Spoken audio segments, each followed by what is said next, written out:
देश में सत्ता पक्ष बीजेपी लोकतंत्र का ऐसा गला घोटना चाहती है कि अब वो विपक्ष को बदनाम करने के लिए किसी भी हद तक जा रही है, निचले से निचले स्तर तक गिर रही है।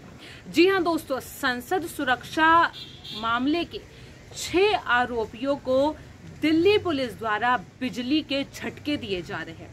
दोस्तों, विपक्ष को बदनाम करने के लिए इन संसद के 6 आरोपियों को मोहरा बनाया जा रहा है। कैसे?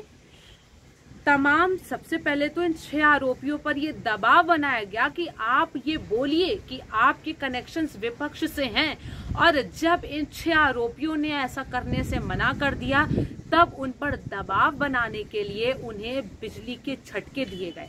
दोस्तों, ये वो नीच हरकत है जो अब हमारी सत्ता पक्ष पार्टी एक निचले स्तर पर गिराई है विपक्ष को बदनाम करने के लिए। दोस्तों, बात अभी यही खत्म नहीं होती है। जहां एक तरफ इन आरोपियों को जबरदस्ती गलत बात मनवाने के लिए बिजली के झटके दिए गए, तो वहीं इन आरोपियों ने खुद एक संयुक्त याचिका में ये बताया है कि 70 अलग अलग खाली कागजों पे इनसे सिग्नेचर करवाए गए। इसके पीछे क्या राज हो सकता है? इसके पीछे वजह क्या हो सकती है? हो ना हो, इस पेपर पे कुछ ना कुछ जरूर ऐसा ही लिखा जाएगा कि इन तमाम आरोपियों के कनेक्शंस विपक्ष से हैं, या कुछ ऐसा इनमें लिखा जाएगा कि इन आरोपियों को जो है गलत ठहराया जाए। हालांकि उन्होंने किया गलत है, लेकिन क्योंकि अब इनके कनेक्शंस विपक्ष से जोड़े जाएं, तमाम इन तरीके की नीच हरकतें करने के लिए अब इनसे 70 खाली कागजों पे सिग्नेचर करवाए गए हैं। दोस्तों, इन तमाम 6 आरोपियों पर UAPA के तहत, जो कह सकते हैं आतंकवाद की जो धाराएं होती हैं, उनके तहत इन 6 आरोपियों पर मामला दर्ज है। मैं पूछना चाहती हूँ कि चलिए, इन्होंने गलत किया, आपने इन पर कार्रवाई की, बिल्कुल सही है, लेकिन क्या कभी आपने इन 6 आरोपियों को सुनने की कोशिश की? इन 6 आरोपियों ने बेरोजगारी पर, मणिपुर पे प्रधानमंत्री की चुप्पी को लेके, तमाम जो सामाजिक मुद्दों को लेकर आवाज उठाई थी। क्या दोस्तों कहीं भी सत्ता पक्ष के किसी नेता मंत्री ने या किसी गोदी पत्रकार ने इस चीज को लेके सवाल उठाया कि ऐसी हरकत करने के बाद इनका जीवन अब हमेशा के लिए जेल की सलाखों में ही सड़ना है? लेकिन उसके बाद भी अगर उन्होंने ये कदम उठाया, तो क्या कभी किसी गोदी पत्रकार ने इनसे सवाल करने की कोशिश की?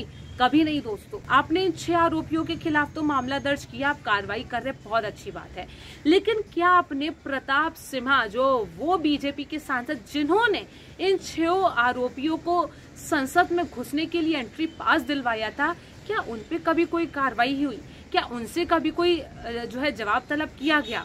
बिल्कुल नहीं। अब आप मुझे बताइए कि अगर आज यही सांसद कांग्रेस का होता या किसी अन्य विपक्षी पार्टी का होता, क्या हमारी सरकार ऐसे ही चुप बैठी होती? क्या इस मामले को इसी तरीके से दबा दिया जाता? क्या हमारे गोदी पत्रकार ऐसे ही चुप बैठे होते?